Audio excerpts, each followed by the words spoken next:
Kembali lagi di channel. Ini ada yang request untuk review Chevrolet Captiva. Dan ini adalah versi facelift kedua. Karena sebelumnya juga pernah di facelift yang tampilan depannya berbeda, ini facelift keduanya.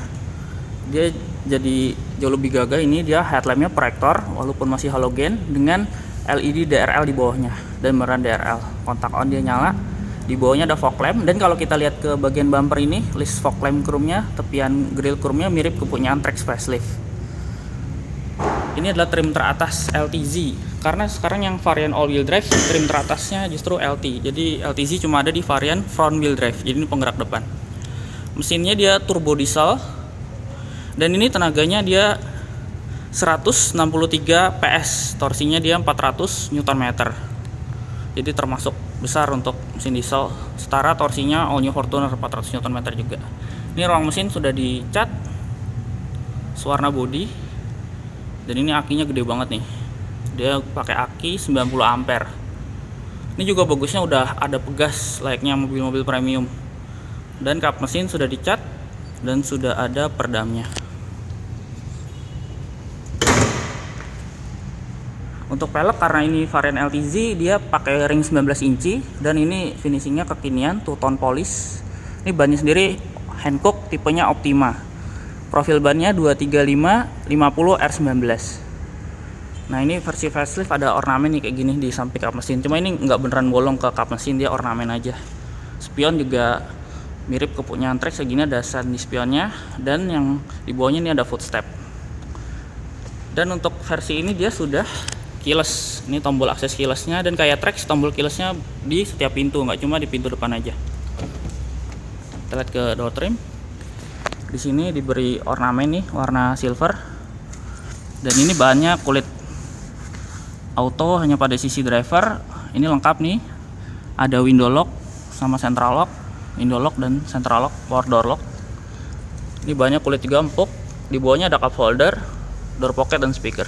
Ini juga ada lampu. Ini ada tweeter di sini. Nah, ini juga mirip kayak Trax. Jadi kalau untuk pengaturan terang redup kita pencet dulu baru kita putar. Dan ini karena belum auto leveling, jadi leveling headlampnya dari sini. Bisa diputar manual, dan ini electric retractable mirror juga. Ini ornamen yang di door trim dia nyambung ke sini nih. Nah, ini tombol-tombol ini untuk pengaturan menu MID. Di bawahnya ada laci penyimpanan, dan bagusnya nih dilapis bahan kayak karpet, nggak plastik doang. Dia sudah smart key, cuma dia pakai knob keyless, jadi kayak Grand Vitara, kayak Delica, jadi belum start stop button, tapi prinsipnya sama, kunci kita tinggal kantongin aja.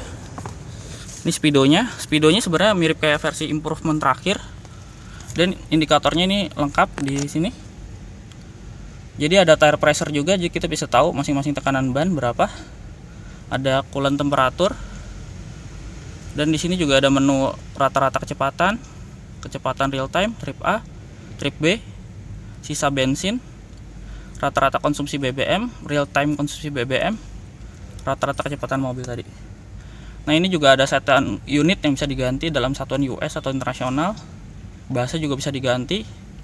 Jadi banyak settingnya. Nih, ini karena tipe LTZ dia lengkap, udah ada blind zone alert dan juga rear cross traffic alert. Nah, itu cuma ada di LTZ. Speedonya ini Optitron. Dan ini safety-nya sudah 6 airbag. Termasuk di karten nanti kita lihatnya ada finishing silver. Di sini juga untuk audio steering switch, dan di kirinya cruise control. Pengaturan setir sendiri dia tilt dan teleskopik. Nah, ini emang ciri khas Chevrolet layaknya mobil Eropa, jadi tuas lampu tuh di kanan. Di kanan dia auto pada headlampnya, dan pengaturan fog lamp dia depan belakang terintegrasi di sini, serta wiper di kiri. Auto juga wipernya. Head unit ini versi yang baru, tampilannya udah kayak Chevrolet Trax. Jadi interface-nya mirip, dan dia lengkap juga nih, ada navigasi, masuk menu audio, nih volume dari sini. Dia udah bisa terkoneksi dengan Bluetooth juga. Di bawahnya AC-nya sudah dual zone juga, jadi masih baik penumpang depan maupun driver bisa mengatur suhunya masing-masing. Dan ada fitur ionizer-nya. Ini sejenis plasma cluster. Ini di bawah juga lengkap vehicle stability control, hill descent control. Walaupun ini varian penggerak depan, tetap ada hill descent control. Hazard ini untuk mengaktifkan dan nonaktifkan AC belakang, dan eco. Di bawahnya ini ada port aux dan USB serta port outlet sebelah kanannya. Dia transmisi walaupun belum ada pedal shift tadi, tapi dia bisa Tiptronic dari sini. Dan sekarang ini park brake-nya sudah electric park brake. Nah, ini uniknya di sini nih ada dua buah cup holder. Jadi kalau misalnya kita nggak mau pakai cup holdernya, kita bisa pencet ini, kita geser ke belakang. Nah, ini jadi laci penyimpanan yang gede banget nih. Masuk ke dalamnya gede banget. Ini armrest dan ini dilapis kulit, ini jahitan asli. Di bawahnya juga lumayan besar nih, ada bahan karpet di dasarnya. Jok juga dia kulit, motif di tengahnya dia perforated. Warnanya warna terang ini. Headrest dia bagusnya kayak gini nih. Desainnya bagus nih yang bentuk kayak huruf N. Lengkung. Seatbelt dengan high adjuster. Dan ini hand grip model retract. Nah, ini airbag di pilarnya nih. Jadi dia 4 airbag sama di pilar, sorry. Karena yang di kursinya dia belum ada. Ini ada sun visor dengan vanity mirror dan ada lampunya juga. Di sini ada tempat untuk kacamata. Ini ada lampu baca di depan. Ini untuk menonaktifkannya. Spion tengah juga sudah auto dimming nih. Sudah auto dimming. Dan di kanan ini ada sun visor dengan vanity mirror. Tadi airbag satunya lagi di sini nih. Sisi penumpang depan. Ini juga tadi coraknya dia finishing glossy warna silver dengan corak. Nah, ini laci, dia ada lampunya di laci dan ini soft opening. Sorry tadi wiper tetap normal ya ternyata ini. Dia di kiri wipernya dan di kanan lampunya. Seperti kebanyakan mobil Jepang. Untuk kursi driver ini sudah elektrik. Dan juga ada seal plate dengan emboss merek Captiva. Ada list chrome juga di tepian bawah jendela dan ini baiknya ini diakses keyless di setiap pintu. Ini lagi.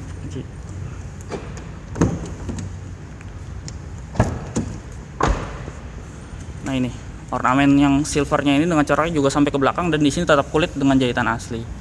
Ini juga bahannya empuk. Ini ada hand gripnya model gini, bagus, ornamennya silver. Di bawahnya cuma ada door pocket, sayangnya nggak ada cup holder, ada speaker juga. Ini juga ada seal plate emboss Captiva.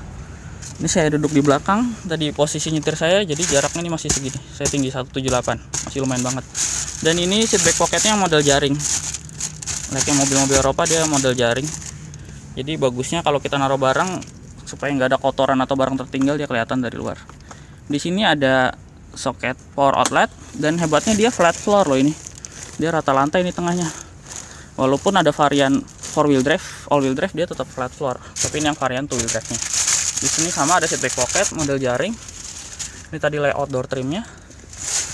Seat belt dia di belakang rapi, sudah tertutup rapi. Tadi karton airbag-nya sampai sini. Hand grip di sini juga model retract.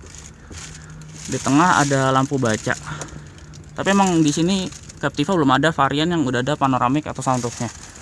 Headrest juga di tengah dia adjustable semua untuk 3 penumpang tengah. Nah, ini sampai penumpang tengah dan ini ada armrest. Nah, ini armrest yang bisa berfungsi sekaligus sebagai cup holder. Kita coba lihat layout dashboardnya. Ini dia. Jadi ornamen AC kisi-kisinya dia dipermanis dengan chrome di sekelilingnya. Oke, kita coba bangku baris ketiganya. Untuk pelipatan dia dari sini. Sebenarnya ada 2, bisa juga dari sini. Nah, ini baris ketiganya.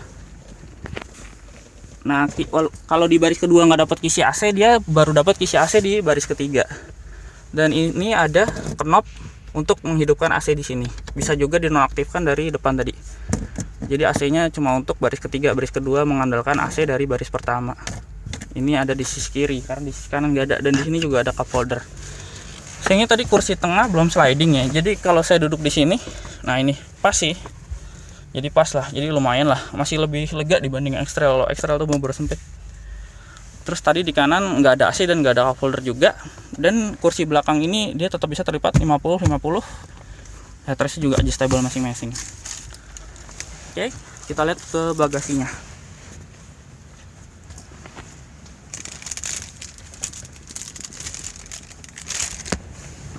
Untuk rem belakang dia sudah cakram. Dan bagusnya lagi yang ini, sebenarnya dari versi facelift sebelumnya juga dia sudah LED. Jadi kalau nyala dia bentuk seperti ini. Udah LED bar stop lampnya. Sini juga komplit, dia high mount stop lamp, ada rear defogger, rear wiper, dan di atas tadi ini ada roof rack tepatnya. Dia desain bawah mata kucing dan ini dual muffler. Cuma dia diberi finishing berbentuk trapesium ini. Di dalamnya knalpotnya bentuknya bulat. Ban serepnya ada di bawah sini, velgnya masih velg kaleng untuk ban serepnya. Dia sensor parkir juga ada 3 titik, juga ada fitur tadi rear cross traffic alert. Ini tipenya VCDI diesel Captiva trim LTZ. LTZ cuma ada untuk varian front wheel drive. Ini kamera mundurnya, dia agak gede ya bentuknya, menonjol di sini. Coba kita lihat bagasinya. Nah ini, jadi dia bisa terlipat 50-50. Di bawah sini juga ada laci penyimpanan. Ini ada toolkit. Dan di sini ada power outlet. Coba kita lipat. Ini kalau terlipat dia bisa flat floor. Nah itu. Dia bisa terlipat flat floor sampai ke baris kedua. Dan di sini ada power outlet untuk penumpang baris ketiga.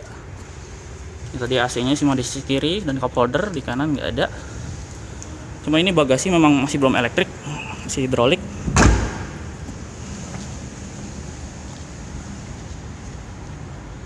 Nah dia juga ini printed glass antenna. Jadi nggak ada antena di atas karena dia antenanya terintegrasi di sini. Printed glass antena di sisi samping kaca belakang. Oke. Sekian review dari saya mengenai Chevrolet Captiva LTZ varian front wheel drive. Terima kasih sudah menonton.